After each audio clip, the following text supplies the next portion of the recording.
We'll talk about the chemical composition of the chromosome. In a previous lecture, you have discussed about the what is chromosome and number of chromosome in the different species and the structure of the chromosome. Actually what is the chemical composition of chromosome. Chromosome chemically किन चीज़ों का बना होता है, कौन कौन से ऐसे कंपोनेंट है जो कि क्रोमोसोम की फॉर्मेशन में या उसकी कंपोजिशन में पार्टिसिपेट करते हैं. हमारे पास फर्स्ट ऑफ ऑल है डीएनए. डीएनए की परसेंटेज होती है 40% डीएनए प्रेजेंट होता है, प्रोटीन होती है 60%.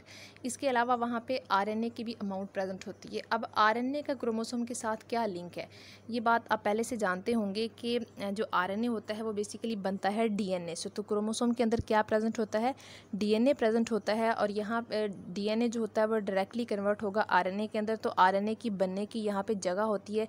इसी वजह से यहाँ पे significant amount of RNA is also associated with the chromosome because it's the site of the RNA synthesis. तो केमिकली क्रोमोसोम किसका बना होगा, डीएनए 40% है, प्रोटीन उसमें 60% है, और हमारे पास वहाँ पे कुछ अमाउंट प्रेजेंट होती है, आरएनए की भी प्रेजेंट होती है. नेक्स्ट टॉपिक है amount of information in the human chromosome. अगर हम ह्यूमन क्रोमोसोम की बात करें तो हमारे अंदर क्रोमोसोम की एक क्रोमोसोम के अंदर किस तरह की इंफॉर्मेशन है या वो किस तरह की इंफॉर्मेशन को स्टोर करने की कैपेसिटी रखता है.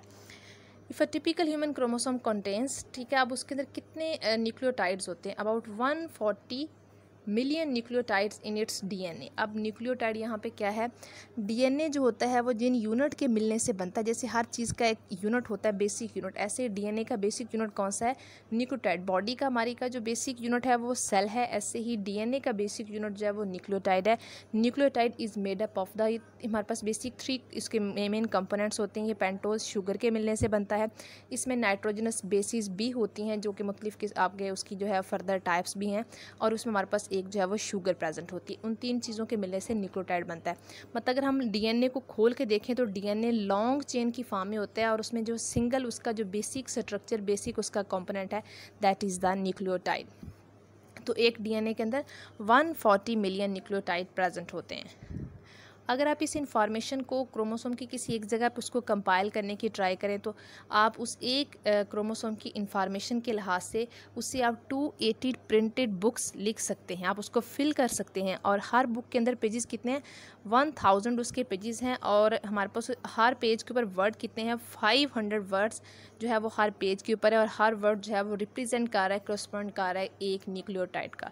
ठीक है, ये हमारे पास तमाम इन्फॉर्मेशन है कि ह्यूमन क्रोमोसोम के अंदर जो है वो किस तरीके से एक क्रोमोसोम के अंदर इतनी ज़्यादा इन्फॉर्मेशन जो है वो स्टोर होती है. Next one is the length of chromosome. If the strand of the DNA from a single chromosome were laid out in a straight line, it would be about 5 cm long. In the cell, DNA is coiled, allowing it to fit into a much smaller space. यानी कि chromosome के अंदर जो DNA होता है वो mostly straight form में नहीं होता. अब हम क्योंकि इतनी बड़े हमारे पास सेल हैं, इतनी ज़्यादा उनकी लेंथ होती है, तो हमने उसको इतनी स्मॉलर स्पेस पे फिट कैसे करना है, हम उसको क्या करते हैं, कॉइलिंग करते हैं डीएनए की. मतलब उसको स्प्रिंग की फॉर्म में जैसे हम धागा लपेट के रखते हैं, अगर आप किसी धागे को खोल के रखेंगे तो उसकी लेंथ बहुत ही ज़्यादा हो जाती है. लेकिन अगर आप क्या करेंगे, उस धागे को लपेट के रखते हैं तो आप उसको छोटी छोटी जगह भी आसानी से फिक्स कर सकते हैं. ऐसे डीएनए का है, क्योंकि डीएनए के स्ट्रैंड बहुत ही ज़्यादा लंबे होते हैं, तो आपने उनको जो है वो कॉइलिंग की फॉर्म में, स्प्रिंग की फॉर्म में जो है रखना, ताकि वो इतनी स्मॉलर स्पेस में जो सर्वाइव कर सके. Ultra structure of the chromosome. अब क्रोमोसोम की जो है वो अल्ट्रा स्ट्रक्चर, उसके अंदर कौन कौन सी चीज़ें जो है वो मिलके क्रोमोसोम के स्ट्रक्चर को मेंटेन करती हैं. First one is the nucleosome. Every 200 nucleotide, यानी कि जब न्यूक्लियोटाइड की अमाउंट 200 हो जाती है तो हम उसमें फर्दर न्यूक्लियोटाइड्स ऐड नहीं करते, बल्कि वहाँ से हम टर्न ले लेते हैं, वहाँ पर हमने कॉइलिंग स्टार्ट कर लेनी है. The DNA duplex is coiled around a core of the 8 histone proteins forming a complex known as a nucleosome. Histone protein के इर्द गिर्द हमने डीएनए को रैप करना है. जब न्यूक्लियोटाइड कितने हो जाते हैं, 200 न्यूक्लियोटाइड्स काउंट हो जाएंगे, तो हमने उसमें फर्दर ऐड नहीं करने, बल्कि वहाँ से हमने क्या स्टार्ट करनी है, कॉइलिंग स्टार्ट करनी है. उससे आगे हमारे पास जो न्यूक्लियोटाइड्स ऐड होते रहते हैं. इसकी एक बहुत ही सिंपल एग्जांपल है कि अगर आप अपनी फिंगर है, फिंगर को आप ऐसे ले सकते हैं कि फिंगर आपकी शो कर रही है हिस्टोन प्रोटीन को। इस फिंगर के ऊपर आपने धागा लपेटना शुरू कर दिया है कोई सा भी। अब जो धागा है वो रिप्रेजेंट कर रहा है किसको, डीएनए को रिप्रेजेंट कर रहा है। तो इस फिंगर के ऊपर अब जब धागे को आपने लपेटना शुरू कर दिया है, तो जब आपने धागा लपेट लिया तो वो कलेक्टिवली जो स्ट्रक्चर आपकी फिंगर और धागा, वो कलेक्टिव स्ट्रक्चर जो होती है वो क्या किसको रिप्रेजेंट कर रही है, दैट इज़ द न्यूक्लियोसोम। ऐसे ही हमारे पास क्या होगा, सेंट्रल एरिया में हमारे पास मौजूद होती हैं डिफरेंट किस्म की हिस्टोन प्रोटीन होती हैं, मोस्टली 8 जो होती हैं वो पेयर की फॉर्म में होती है। हिस्टोन प्रोटीन के ऊपर हमने किसको रैप करना है, हमने डीएनए को रैप करना है, तो वो कलेक्टिवली स्ट्रक्चर क्या कहलाती है, nucleosome. You can check in the diagram, ये आपको जो है ब्लैक कलर की नज़र आ रही होंगी, ये हिस्टोन प्रोटीन है, ठीक है। ये ऊपर आपको जो रेड कलर का धागा सा नज़र आ रहा है जो हमने इसके ऊपर जो है वो रैप किया हुआ है, दैट इज़ द डीएनए। तो ये कलेक्टिवली जो स्ट्रक्चर होती है इसको हम क्या कहते हैं, न्यूक्लियोसोम। सेंट्रल एरिया में कितनी हिस्टोन प्रोटीन होती हैं, 8 इसमें हिस्टोन प्रोटीन होंगी, ठीक है। और उसके अंदर इर्द गिर्द हमने डीएनए को रैप करना है, तो वो कलेक्टिवली स्ट्रक्चर जो है वो किसको रिप्रेजेंट कर रही है, न्यूक्लियोसोम को रिप्रेजेंट कर रही है। सेकेंड है चार्ज ऑफ द हिस्टोन, यानी कि ये जो प्रोटीन्स हैं इनके ऊपर चार्ज कौन सा होता है। Unlike most proteins which have an overall, आपको पता है कि मोस्टली जो प्रोटीन है उसके ऊपर चार्ज कौन सा होता है, नेगेटिव। लेकिन हिस्टोन का जो चार्ज होता है वो पॉजिटिवली चार्ज है। वेरी इंपॉर्टेंट क्वेश्चन है यहाँ पे कि बाकी तमाम प्रोटीन्स के ऊपर चार्ज कौन सा होता है, नेगेटिव, लेकिन हिस्टोन के ऊपर पॉजिटिवली चार्ज क्यों होता है। तो उसका आंसर यहाँ से होगा, it is due to the abundance of the positively charge, क्योंकि वहाँ पे हमारे पास बहुत ज़्यादा अमाइनो एसिड होते हैं। अमाइनो एसिड भी वो कौन से हैं जिनके ऊपर चार्ज कौन सा होता है, पॉजिटिव चार्ज। अब वो 2 अमाइनो एसिड कौन से हैं, that is the arginine and the lysine. ये 2 amino acid basically positively charge हैं और इसी वजह से इनकी अबंडेंस की वजह से हिस्टोन प्रोटीन के ऊपर चार्ज भी किस तरह का हो जाता है, positive. They are strongly attracted to the negatively charge phosphate group of the DNA. अब इन हिस्टोन प्रोटीन के ऊपर पॉजिटिव चार्ज रखने का क्या मतलब था, क्योंकि आपको पता है कि जो अपोजिट चार्जेस होते हैं वो एक दूसरे को अट्रैक्ट करते हैं।